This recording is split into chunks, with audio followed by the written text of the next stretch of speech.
सुकून दिल जो ईमान ताज़ो,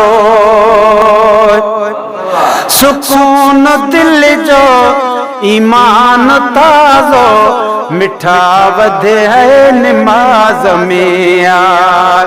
नेकियूं सुठियूं सब मञा थो लेकिन, नेकियूं सुठियूं सब मञा थो लेकिन, राज़ी खुदा वध निमाज़ में यार।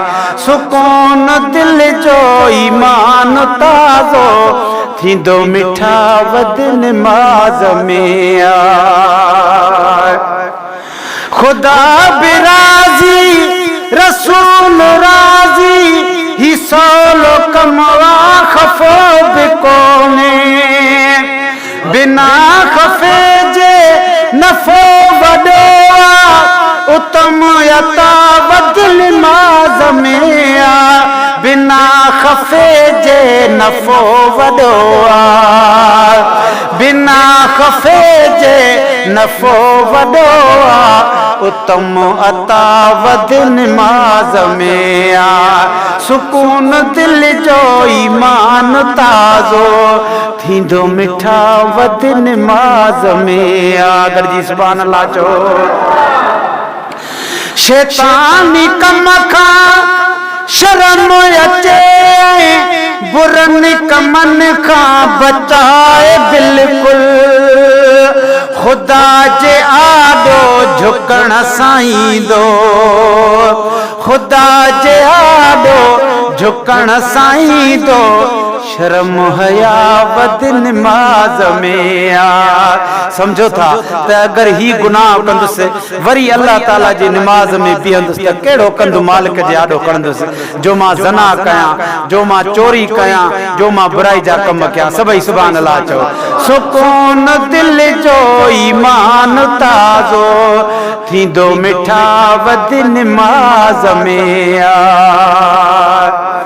हकीम हाज़िक अगर अदा ॿुध, बीमार खे ला दवा करे थो, उन्हीअ जे ख़ातिर कसम खुदा जो, उन्हीअ जे ख़ातिर कसम खुदा जो, हूंदी शफ़ा वध निमाज़ में आ।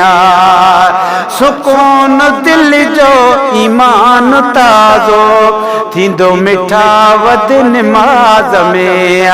नेकियूं सुठियूं सब मञा थो लेकिन, राज़ी खुदा वध निमाज़ में आ।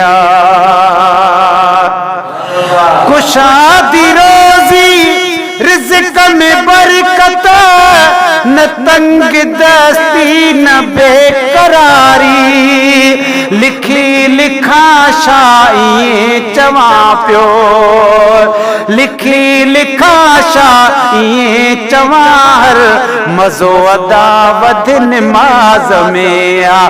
सुकून दिल जो ईमान ताज़ो, थींदो मिठा वध निमाज़ में आ। ऐं उन आदमीअ जी इज़त बि अल्लाह ताला माण्हुनि में कई आहे त भाई नेक निमाज़ी आहे। गॾिजी सुभान अल्लाह चओ। थे आदमिल में इज़त बि आला, सुठी नज़र सां निहारे हर को,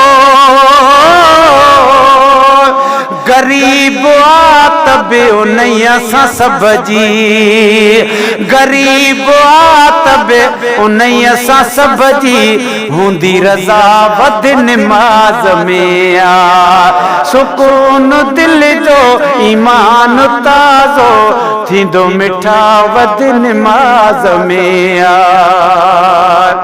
निमाज़ मोमिन जे लाइ मेरा जा आहे यकीन, मीरल गिलाल, बंदे सां वेझो खुदा थींदो, बंदे सां वेझो खुदा थींदो, सरफ सफ़ा वध निमाज़ में आ। सुकून दिल जो ईमान ताज़ो थींदो मिठा वध निमाज़ में आ। नेकियूं सुठियूं सभु मञा तो लेकिन राज़ी खुदा वध निमाज़ में आ।